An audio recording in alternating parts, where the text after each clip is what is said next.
हाय, I'm Avani Arya और आप देख रहे हैं नागपुर न्यूज बुलेटिन। आइए नजर डालते हैं दिन भर की कुछ खबरों पर।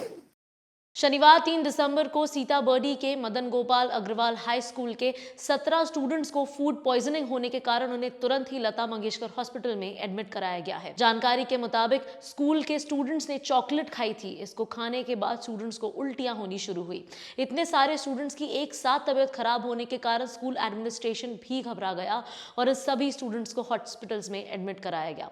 इसमें से 3 स्टूडेंट्स को आईसीयू में एडमिट किया गया है। इनका इलाज हॉस्पिटल में चल रहा है। जानकारी के मुताबिक किसी अननोन पर्सन ने स्कूल के गेट पर आकर स्टूडेंट से कहा कि मेरा आज बर्थडे है और उससे स्टूडेंट्स में चॉकलेट्स बांटी। इस इंसिडेंट की जानकारी मिलने के बाद पुलिस भी हॉस्पिटल पहुंची है। लोग थे क्या स्कूल के अंदर हुआ? ये सब स्कूल के बाहर की घटना है। स्कूल के बाहर की घटना है और स्कूल के बाहर में किसी ने बांटा था और हमारी मैडम ने तुरंत उसका एक्शन ले लिया। बच्चे कहाँ पे थे? बच्चे स्कूल में थे। हम जो प्रेयर कर रहे थे तो प्रेयर में हमको मालूम पड़ा कि बच्चे को चक्कर आके गिरा, तो तुरंत हमको फर्स्ट ट्रीटमेंट दिया। फर्स्ट ट्रीटमेंट के बाद में मालूम पड़ा कि बच्चे 2-4 बच्चे से निकल गया। तो वो बंदा है अननोन आदमी अंदर कैसे आके चॉकलेट? नहीं, अंदर नहीं बांटा। ये सब मेट्रो के पास की घटना है। स्कूल से कम 100 मीटर के बाद की घटना है। अभी बच्चों की स्थिति कैसी बढ़िया है? है, बहुत अच्छा है बच्चों की। क्या पुलिस में शिकायत दर्ज की गई? हाँ, पुलिस ने शिकायत दर्ज तुरंत कर दी थी। हमारी मैडम श्रीमती अनुराधा फाल्के मैडम ने तुरंत एक्शन लिया।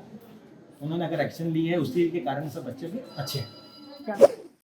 शनिवार 3 दिसंबर को चंद्रपुर के ताड़ोबा में एक सनसनीखेज खबर सामने आई है, जिसमें 4 टाइगर कब्स की मौत हो गई। कब्स की बॉडी मिलने के कारण फॉरेस्ट डिपार्टमेंट में हड़कंप मच गया है। ताड़ोबा के शिवनी बफर जोन में इन कब्स की बॉडी मिली है।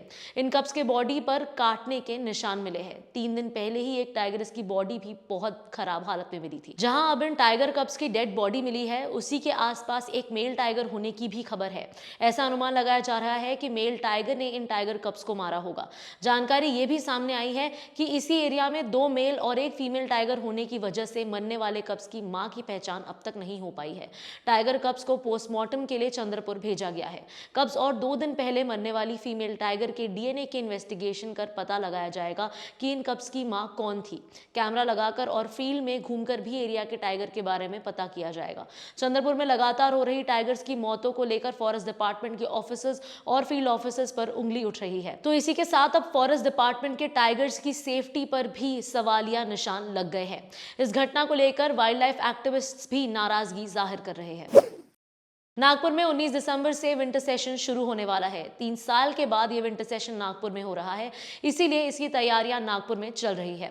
मिनिस्टर्स के बंगलों का काम भी जारी है। ऐसे में स्टेट के डिप्टी मिनिस्टर देवेंद्र फडणवीस की सुरक्षा के लिए सिविल लाइंस के उनके देवगिरी बंगले की दीवार को 10 फीट ऊंचा बनाने के इंस्ट्रक्शन दिए गए हैं। पुलिस डिपार्टमेंट की ओर से पीडब्ल्यूडी को इंस्ट्रक्शन देने के बाद दीवार बनाने के काम की शुरुआत हो चुकी है। बताया जा रहा है कि इस साल के सेशन में ज्यादा से ज्यादा मोर्चे और प्रोटेस्ट होने के कारण यह दीवार बनाई जा रही है। पुलिस के मुताबिक देवगिरी बंगले में 10 फीट और 1 फीट चौड़ी सुरक्षा दीवार बनाने की शुरुआत हो गई। इसके बाद इस पर कांटों की तार भी लगाए जाएंगे। पहली बार देवगिरी बंगले पर इतनी ऊंची दीवार बनाई जा रही है। शुक्रवार 2 दिसंबर को फिल्म स्टार नाना पाटेकर ने नागपुर शहर के खासदार सांस्कृतिक महोत्सव का उद्घाटन किया। इस समय उनके साथ केंद्रीय मंत्री नितिन गडकरी भी मौजूद थे। इस समय नाना पाटेकर ने कहा कि किसानों की सुसाइडल फैमिलीज के लिए पर्सनल लेवल पर क्या किया जा सकता है, इसके बारे में सभी सोचे। गवर्नमेंट इनको लेकर जो करना चाहती है वो करती रहे, लेकिन हम क्या कर सकते हैं ये देखना चाहिए। उन्होंने कहा कि जिस दिन महाराष्ट्र के किसान सुसाइड करना बंद करेंगे, उस दिन महाराष्ट्र 1 नंबर स्टेट होगा। किसानों के बच्चों को गाँव छोड़कर शहर नहीं जाना चाहिए। जहां पर उनकी जमीन है उसे न बेचते हुए वहीं रहना चाहिए। पॉपुलेशन बढ़ चुकी है लेकिन जमीन उतनी ही है। हम सभी मुद्दों पर बात करते हैं लेकिन पॉपुलेशन के मुद्दे पर बात नहीं करते। ये दुख की बात है। नाना ने आगे कहा कि शहर में एक दूसरे को देखने भी लोग के पास फुर्सत नहीं। नाना पाटेकर ने मौजूद लोगों को यह भी बताया कि वे खुद गांव में रहते हैं क्योंकि शहर में उनका दम घुटता है। बड़ी बिल्डिंग्स और व्हीकल्स से उन्हें डर लगता है। प्रत्येक गोष्ट जी आहे ती आपण स्वतःसाठी, स्वतःच्या आनंदासाठी, म्हणजे गावामध्ये आपण काम केल्यानंतर संध्याकाळी करमणुकीचं साधन कुठलं, तर आमच्या 2 खाटा टाकायच्या, 4 खाटा टाकायच्या, तिथे आम्ही त्या पारावर असेल, चावडीवर असेल, कुठेतरी बसायचं। अगले महीने मकर संक्रांति है और जिसके चलते पतंग उड़ाने वाले शौकीन के लिए दुकानदारों ने डेंजरस चाइनीज मांझा जमा करना शुरू कर दिया है। चाइनीज मांझे को लेकर शुक्रवार 3 दिसंबर को क्राइम ब्रांच की यूनिट 3 को जानकारी मिली थी कि एक आरोपी के पास चाइनीज नायलॉन मांझा है। इस जानकारी के आधार पर एक आरोपी से 33,750 रुपए का बैंड चाइनीज नायलॉन मांझा जब्त किया गया। आरोपी का नाम स्वास्तिक पाठंकर है।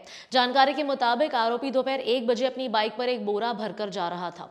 क्राइम ब्रांच की टीम ने उसे गंगाबाई घाट के पास रोक लिया। बोरे को चेक करने पर उसमें से 49 चाइनीज मांझे के बंडल मिले। इस मामले में आरोपी को गिरफ्तार किया गया है।